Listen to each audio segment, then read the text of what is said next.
Hello students, तो इस video में हम न्यू टॉपिक स्टार्ट करते हैं द हकल 4n+2π रूल। फाइन। जैसा कि हमने प्रीवियस क्लासेस में भी पढ़ा है हकल रूल, तो यहाँ पे मैं आपको ब्रीफली एक बार बता देती हूँ जो हमने प्रीवियस क्लास में पढ़ा है, ठीक है। और उसके आगे फिर इसको आगे और डिटेल में हम डिस्कस करेंगे। फाइन, चलो।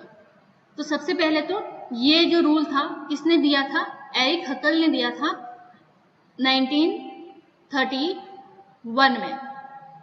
ओके, क्या था रूल? कि aromatic compounds are 4n+2π electron system. जो भी एरोमेटिक कंपाउंड्स होते हैं वो 4n+2π इलेक्ट्रॉन सिस्टम होते हैं। क्लियर? उसमें फिर कहा था हमने कि जो n होता है वो स्टार्ट होता है 0, 1, 2, 3 एंड सो ऑन। ओके, जो भी एरोमेटिक कंपाउंड्स होते हैं, एरोमेटिक पाई इलेक्ट्रॉन सिस्टम होते हैं।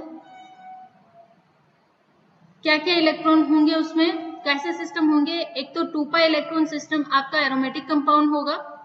इसके अलावा 6π इलेक्ट्रॉन सिस्टम भी आपका एरोमेटिक कंपाउंड होगा। प्रीवियस क्लास में हमने बताया है कि ये किस तरह से होता है। ओके, फिर जो है हमारा 10π इलेक्ट्रॉन सिस्टम भी एरोमेटिक होगा। 14π इलेक्ट्रॉन सिस्टम भी एरोमेटिक होगा, राइट। और 18π इलेक्ट्रॉन सिस्टम भी एरोमेटिक होगा। इस तरह से n की वैल्यू पुट करते जाते हो जिस तरह यहाँ पे, वैसे वैसे आपके एरोमेटिक सिस्टम डेवलप होते जाते हैं। यहाँ पे जैसे कि n की वैल्यू क्या है? 0 है।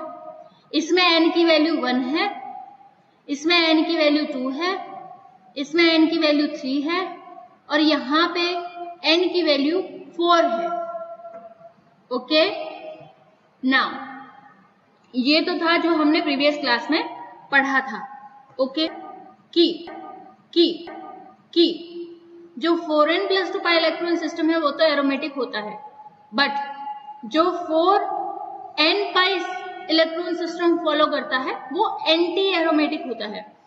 अब सिर्फ आपको एरोमेटिक पढ़ के ही बात खत्म नहीं करनी पड़ेगी, क्योंकि आपके जो कोर्स में है हकल रूल, उसमें सिर्फ एरोमेटिक कंपाउंड, ऐसा नहीं है कि आपको हर जगह एरोमेटिक कंपाउंड ही दिखेंगे, कुछ अलग तरीके के कंपाउंड भी दिखेंगे। तो आपको डिफरेंशिएट करना आना चाहिए कि कौन सा कंपाउंड कौन सा नॉन एरोमेटिक है, कौन सा एंटी एरोमेटिक है। तो यहाँ पे नॉन एरोमेटिक की बात हम बाद में करेंगे, थोड़ा सा ब्रीफली देख लेंगे, पर मेन जो है यहाँ पे एंटी एरोमेटिक की बात करते हैं। हम एंटी एरोमेटिक सिस्टम की बात करते हैं, ठीक है। तो चलो, यहाँ पे जो एंटी एरोमेटिक सिस्टम होते हैं, ये एंटी एरोमेटिक क्यों पढ़ा?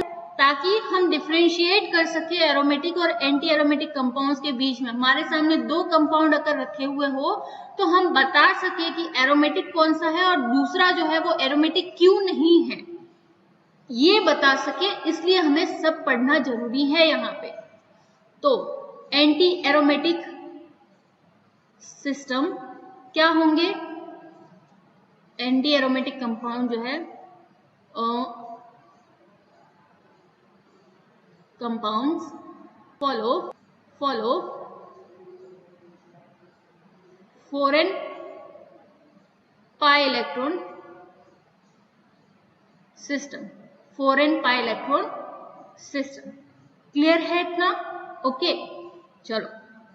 अब जो नॉन एरोमेटिक कंपाउंड होंगे वो क्या होंगे? Non aromatic compound does not follow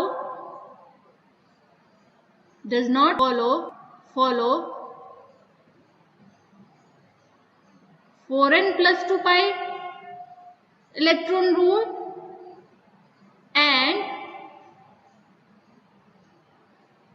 4n π electron rule। 4n π electron rule। Okay, न तो वो 4n + 2 पाई इलेक्ट्रॉन रूल को फॉलो करते हैं, न ही 4n पाई इलेक्ट्रॉन रूल को फॉलो करते हैं।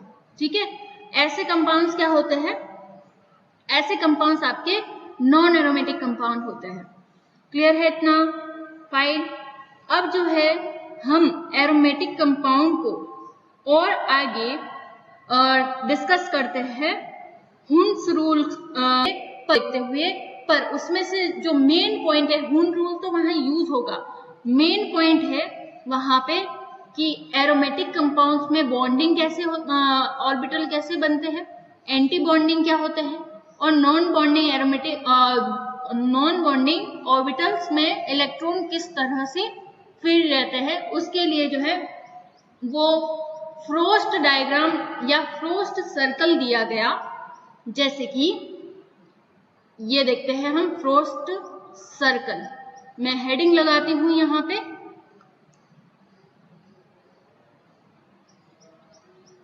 Frost circle. ठीक है, फ्रोस्ट सर्कल हमें क्या बताएगा, फ्रोस्ट सर्कल बेसिकली बताएगा कि जो पाई इलेक्ट्रॉन का जो अरेंजमेंट है, ठीक है, मैं यहां लिख लेती हूं, arrangement of pi electron in bonding, non bonding and anti bonding. अब ये बताने की जरूरत नहीं है बॉन्डिंग, नॉन बॉन्डिंग और एंटी बॉन्डिंग क्या होता है, आपने इनऑर्गेनिक में अच्छे से पढ़ा हो। ठीक है, तो बॉन्डिंग, नॉन बॉन्डिंग और एंटी बॉन्डिंग ऑर्बिटल्स में किस तरीके से एक एरोमेटिक कंपाउंड्स में पाई इलेक्ट्रॉन्स का अरेंजमेंट होता है। ठीक है, तो वो देखते हैं हम यहाँ पे आगे। चलो, तो यहाँ पे हम सबसे पहले एक लाइन ड्रॉ करेंगे, एक लाइन ड्रॉ की हमने, स्ट्रेट ही है। ओके, एक बार इसको कैंसिल कर देते, बिल्कुल मुझे प्लेन में नहीं लग रही बिल्कुल।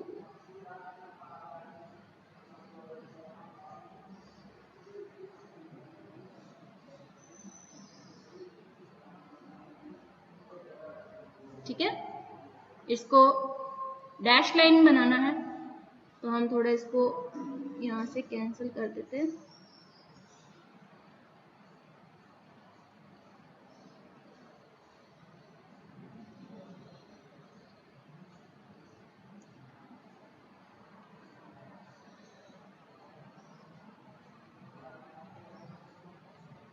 ये ठीक है, यहाँ पे हम अलग अलग जो है वो कुछ कंपाउंड्स लेंगे और उनको हमें सर्कल में फिट करना है। एक कंपाउंड के लिए, ये दूसरे के लिए, ये तीसरे के लिए, और ये हमारा चौथा compound. Okay, this is not correct. बिल्कुल जो सर्कल है वो इस लाइन के बिल्कुल हाफ डिवाइड हो जाना चाहिए।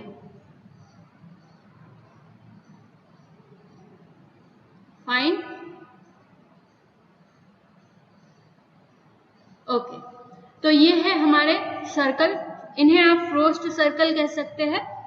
इसमें आपको अभी क्या करना है, इसमें आपको हमारा जो मॉलिक्यूल है उसको आपको फिट करना है। हो सकता है आपके जो बुक है उसमें ना दे रखा हो इस तरीके से। Fine fine fine fine fine fine fine fine fine fine fine fine fine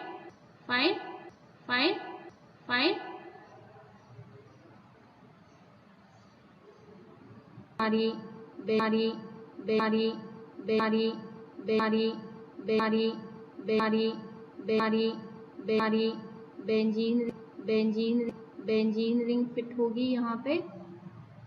और आप रिंग में आप कोई भी नॉन बॉन्डिंग ऑर्बिटल इलेक्ट्रॉन जो भी इलेक्ट्रॉन जो भी इलेक्ट्रॉन जो भी इलेक्ट्रॉन जो भी इलेक्ट्रॉन जो भी इलेक्ट्रॉन जो भी इलेक्ट्रॉन जो भी इलेक्ट्रॉन जो भी इलेक्ट्रॉन जो भी इलेक्ट्रॉन जो भी इलेक्ट्रॉन जो भी इलेक्ट्रॉन जो भी इलेक्ट्रॉन जो भी रहेंगे, ठीक है।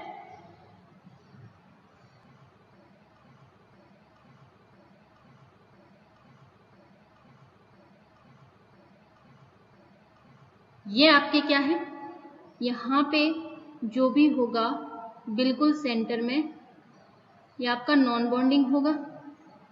ये नीचे क्या होगा, ये आपका बॉन्डिंग ऑर्बिटल होगा, ओके। और ये जो है वो क्या होंगे, ये आपके एंटी बॉन्डिंग ऑर्बिटल होंगे। एंटी बॉन्डिंग क्या, ये डैश लाइन पे बिल्कुल आ रहे हैं, ये आपके क्या है, ये आपके नॉन बॉन्डिंग ऑर्बिटल है जिसमें इलेक्ट्रॉन रह सकते हैं, ये आपके बॉन्डिंग है। और ये ऊपर जो है वो डैश लाइन के ऊपर जो है वो एंटी बॉन्डिंग है। एंटी बॉन्डिंग बॉन्डिंग ऑर्बिटल और ये non bonding orbital dash line. Again ये ये ये यहाँ। तो जो ये डैश लाइन के बिल्कुल नीचे है ये सारे बॉन्डिंग है, बार बार बताने की जरूरत नहीं है। और जो ऊपर है वो सारे के सारे क्या है, non bonding electron, anti bonding electron. और जो डैश लाइन पे है वो आपके जो है वो नॉन बॉन्डिंग ऑर्बिटल है, राइट। अब क्या होता है देखो, ये तो हमने देख लिया कि ये हमारे फ्रोस्ट सर्कल है। फ्रोस्ट सर्कल में ये बॉन्डिंग, एंटी बॉन्डिंग और नॉन बॉन्डिंग ऑर्बिटल भी हमने देख लिया एक बार के लिए, ठीक है। अब हम यहाँ पे क्या करते हैं, हम यहाँ पे इलेक्ट्रॉन, पाई इलेक्ट्रॉन्स को फिल करवाते हैं। और फिल करवाते हुए हम क्या करेंगे, हुन्स रूल को फॉलो करेंगे। क्या करेंगे, हुन्स रूल को फॉलो करेंगे। हुन्स का रूल क्या था, सेम एनर्जी का ऑर्बिटल है एक या एक से ज्यादा, तो दोनों इलेक्ट्रॉन पहले न्यूनतम एनर्जी वाले ऑर्बिटल में आएगा, फिर उन ऑर्बिटल में आएगा जो इसकी एनर्जी उनसे हाई है। और अगर दो या दो से ज्यादा ऑर्बिटल की एनर्जी सेम है तो पहले एक एक बॉन्ड फिल किया एक एक इलेक्ट्रॉन फिल किया जाएगा, ठीक है। तो यहाँ पे नीचे देख रहे हैं हम, यहाँ पे क्या है, एक ही जो है वो आपके पास ऑर्बिटल है यहाँ पे, ओके, जिसकी एनर्जी सबसे कम है। तो हुन्स रूल के अकॉर्डिंग जो ये हमारे पास इसकी ये क्या है एक्चुअली में, ये आपका ये वाला साइक्लोप्रोपिनाइल कैटायन है, ठीक है। ये क्या है आपका, ये आपका है साइक्लोब्यूटाडाइईन। ये क्या है, बेंजीन तो पता ही है, ठीक है। तो ये वाले मॉलिक्यूल्स हैं और इनका आपको क्या करना है, फ्रोस्ट सर्कल में इलेक्ट्रॉन्स को फिल करना है। तो यहाँ पे आप देखेंगे ये भी एरोमेटिक कंपाउंड है, क्यों, क्योंकि यहाँ पे पाई इलेक्ट्रॉन्स का नंबर कितना है, 2 है। और हमें पता है कि जिनका 2 पाई इलेक्ट्रॉन सिस्टम होता है वो क्या होता है, एरोमेटिक होता है। इससे पहले हमने पढ़ा है, ठीक है, इससे पहले हमने पढ़ा है। ये है 2 पाई इलेक्ट्रॉन सिस्टम। ये क्या है, ये देखो 2 पाई, तो ये 2 पाई, ये 4 पाई इलेक्ट्रॉन सिस्टम। क्या ये एरोमेटिक है, ये एरोमेटिक नहीं है, क्योंकि ये हक्कल रूल को फॉलो नहीं करता। देखो क्या ये एरोमेटिक हो सकता है, ये एरोमेटिक नहीं है। 2 के बाद सीधा 6 होगा, जिसमें 6 पाई इलेक्ट्रॉन होंगे, वही एरोमेटिक होगा। तो ये क्या है फिर, ये हमारा है anti aromatic system. Anti aromatic system क्या होते हैं, एंटी एरोमेटिक सिस्टम वो होते हैं जो 4n पाई इलेक्ट्रॉन रूल को फॉलो करे, जिसमें आपका n की वैल्यू शुरू होती है 1 2 3 4 से, ठीक है। तो यहाँ पे अगर 4 इलेक्ट्रॉन है तो आप क्या कहेंगे, ये हमारा क्या है, एंटी एरोमेटिक सिस्टम है, ठीक है। साइक्लो ब्यूटाडाइईन जो है आपका क्या है, एक एंटी एरोमेटिक सिस्टम है। ओके, इसको भी हम देखेंगे। बेंजीन क्या है, यहाँ पे 6 पाई इलेक्ट्रॉन सिस्टम है। बेंजीन यहाँ पे 6 पाई इलेक्ट्रॉन सिस्टम है। ओके, तो ये हाँ, तो हम फ्रोस्ट सर्कल पढ़ रहे थे, 2 पाई इलेक्ट्रॉन ही है, 2 इलेक्ट्रॉन को फिल करना है। आप हमेशा ध्यान रखेंगे, आप यहाँ पे इलेक्ट्रॉन को फिल करते हुए, जैसा कि मैंने आपको बताया, हुन्स रूल को फॉलो करेंगे। सबसे कम एनर्जी किसकी है, इस वाले बॉन्डिंग ऑर्बिटल की है। तो पहले यहाँ पे दोनों इलेक्ट्रॉन फिल होंगे, अगर उसके बाद और इलेक्ट्रॉन है सिस्टम में तो वो एंटी बॉन्डिंग में जाएंगे, अदरवाइज नहीं जाएंगे। तो 2 ही पाई इलेक्ट्रॉन थे हमारे पास, ठीक है, दोनों यहाँ पे फिल हो गए, तो ये सिर्फ और सिर्फ बॉन्डिंग में रहे। ठीक है, इसके बाद यहाँ पे 4 पाई इलेक्ट्रॉन सिस्टम है हमारे पास। ठीक है, अब यहाँ पे भी हुन्स रूल फॉलो होगा, लोएस्ट एनर्जी वाले में पहले फिल होगा और साथ में 2 इलेक्ट्रॉन भी फिल होंगे। तो 2 इलेक्ट्रॉन तो यहाँ आ गए। यहाँ पे क्योंकि इसका और इसका एनर्जी सेम है, तो आप इसी में दोनों इलेक्ट्रॉन एक साथ फिल नहीं कर सकते।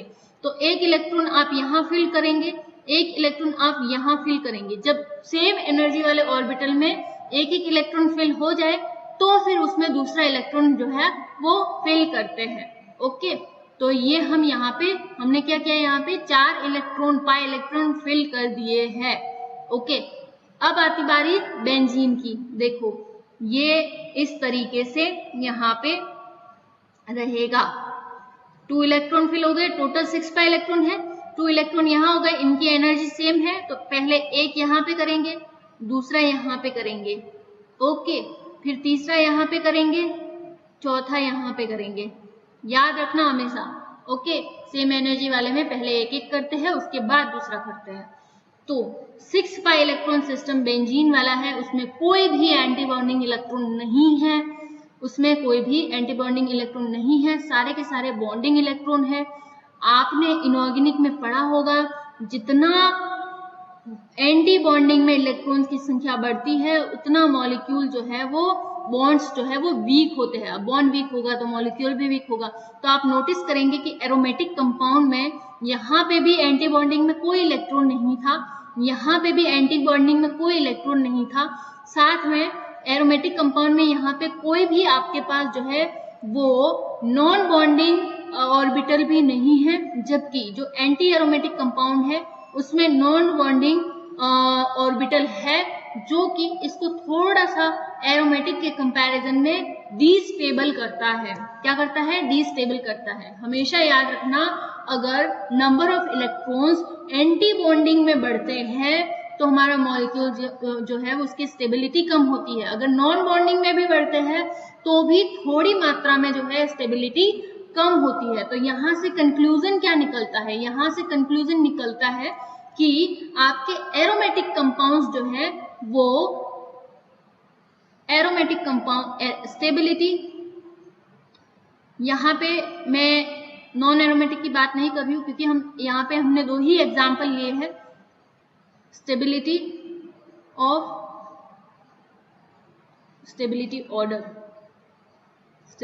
ऑर्डर